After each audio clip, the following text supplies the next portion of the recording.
Hey guys, how's it going? Welcome back, of course, to the Time Bomb channel. We're in slightly different surroundings than normal, and that's because we moved house a few weeks back and there's chaos absolutely everywhere, and I've not quite got the watch station set up yet to do videos.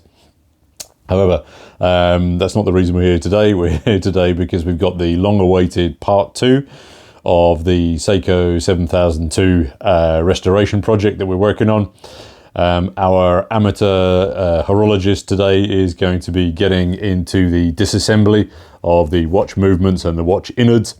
And yeah, I fully get it that for many people they might not like this because it's not a watch review per se, but personally I find it quite fascinating seeing that old Seiko getting very gently pulled apart. Yeah, there was a little bit of an emotive twang when I first saw the video. But anyway, as a wiser man than me once said, if you don't get kinky sex, it probably isn't for you. And that's maybe the best way to view this video for today. So at that point, I'll probably shut up, hand over to our hobbyist horologist to get busy with the tweezers. And yep, on we go. Thanks as always for your time and for your view, guys. Until the next vid, this is the Bombardier out. Cheers. Welcome back to the Time Bomb workshop and the rather overdue video of the restoration of the SEIKO 7002. So first job is to get the winding stem detached, and there are various ways that this can connect.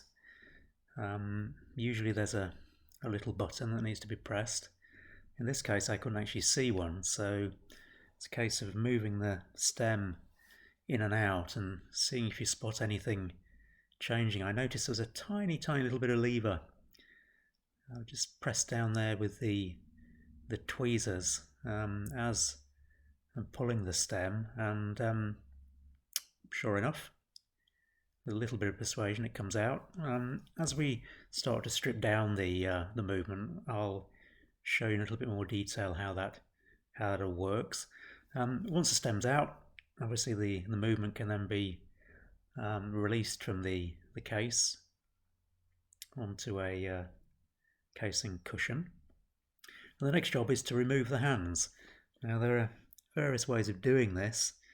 The stem has to go back in to line the hands up. I use a Presto tool, and although it's a little bit obscured here, there's a fairly straightforward device that goes over the hands and you squeeze on the levers and it pulls the hands off quite nicely. There are other ways of doing it. There are hand levers. You could even use an opposing set of screwdrivers if you're brave, but always with some protective plastic over the top. Put those hands somewhere safe for the time being, and we'll come back to them later to tidy them up. The next thing we need to do though is to remove the dial, and dials can be attached in a number of ways. This particular one though uses 2 eccentric screws, as we'll see in a moment. But before we do that, I just thought I'd show you a little bit more clearly the lever that we pressed earlier to release the winding stem. You can see it there as I move the stem in and out, and we press it again and remove the stem a little bit more easily with the movement out of the case. These 2 eccentric screws grip the dial feet that you'll see in a moment when the dial is removed.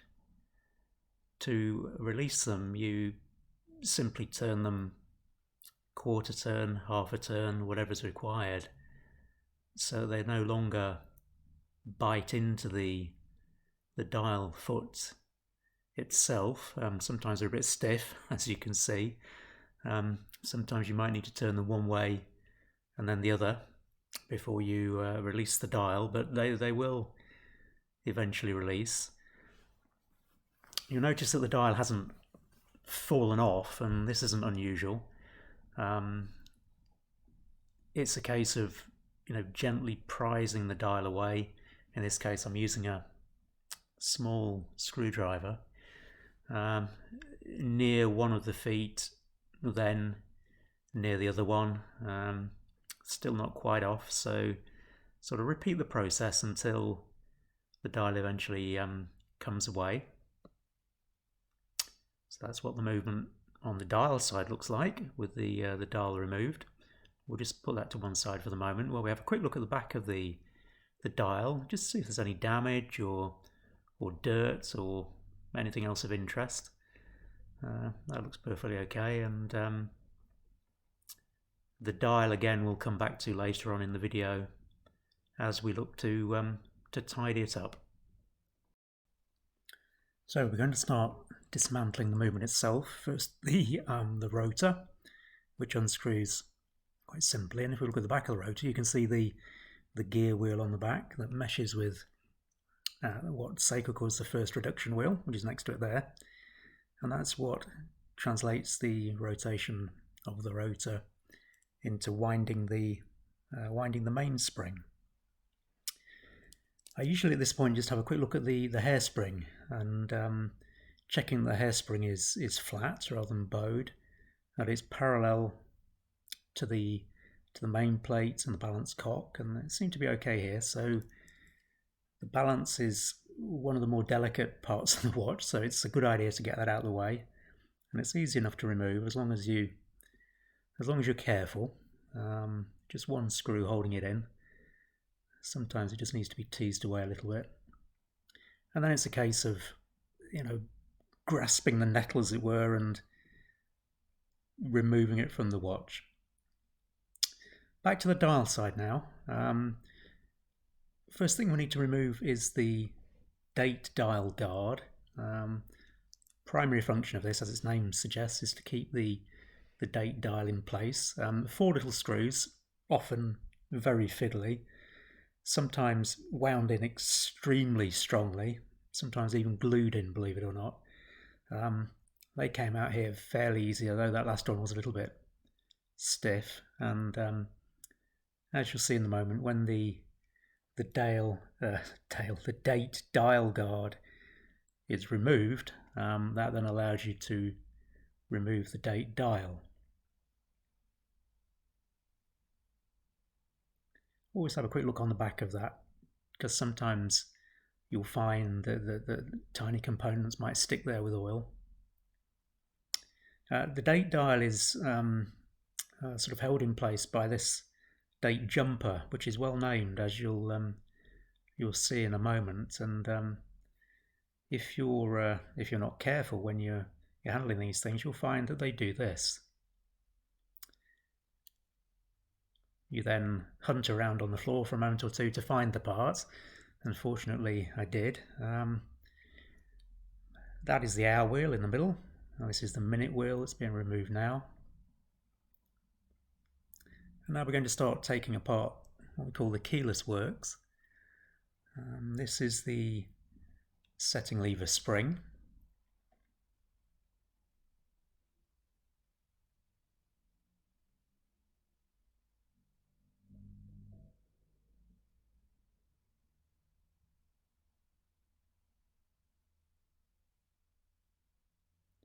Just sort of having a look at the layout of the works here, just to make sure I take them apart in the correct order. I'm just trying to get a sense of where any spring tension might be, which again we'll try and relieve there while we're removing the setting lever, which is that part. This slightly unusually shaped thing is the yoke, and there was no tension on that actually, so that was easy just to lift out. And then aside from the stem, we're just left with the clutch wheel, which just lifts out.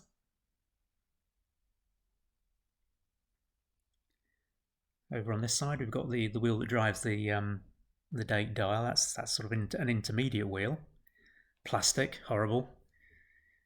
And this is the date driving wheel, which has a sort of a washer on the top, which needs to be unscrewed.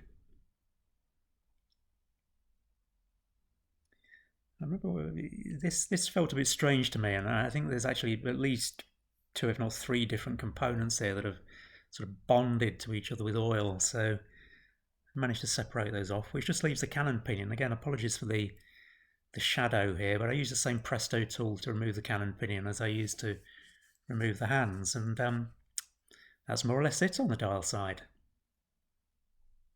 I'll deal with that jewel and the shock spring later on. Flipping the watch over, we'll remove the screw that holds the ratchet wheel in place, and then the ratchet wheel.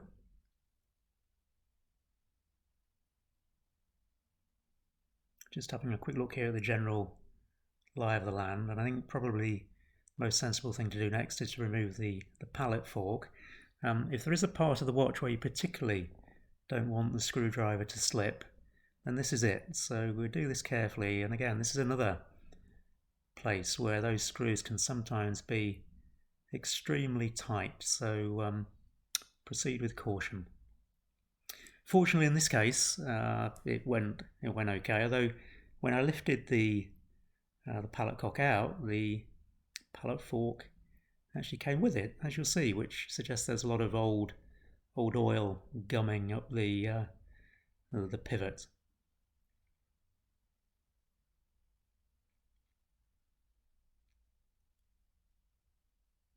Easy enough just to separate the pallet fork, as you'll see.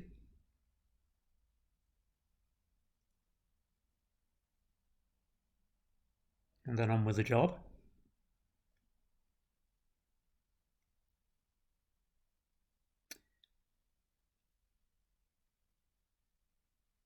This is a what they call a combined bridge. Often there'll be a separate bridge for the barrel and for the gear train. So, you know, two or maybe three sometimes. Here there's just one, held by 3 screws. Again, it's surprising sometimes how loosely or how tightly these screws are in. I think these were fairly sensibly tightened from memory.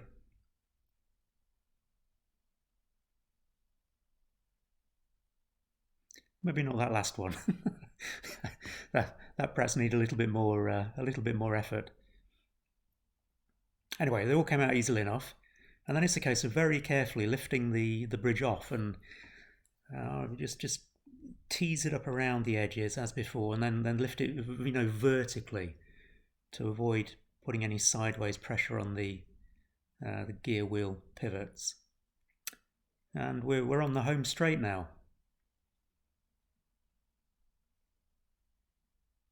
So we'll take off the click. Again, a little bit of old oil holding that in. It's a centre second wheel.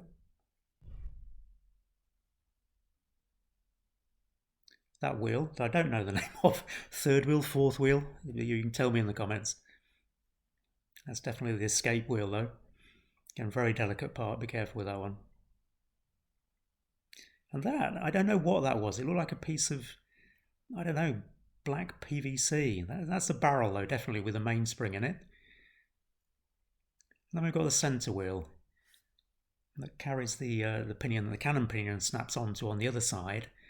And in a lot of SEIKOs you have this extra bridge that holds it in. So just one screw to undo there and then tease it loose and remove it.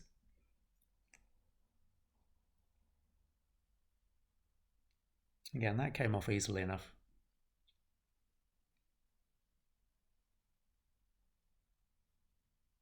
And we take out the centre wheel. And that is more or less that. We do need to think about the mainspring, of course, in a service. I must admit that mainsprings remain a little bit of a mystery to me. Sometimes you get very good results with old mainsprings and very bad results with new mainsprings, but it always makes sense to have a look what's inside.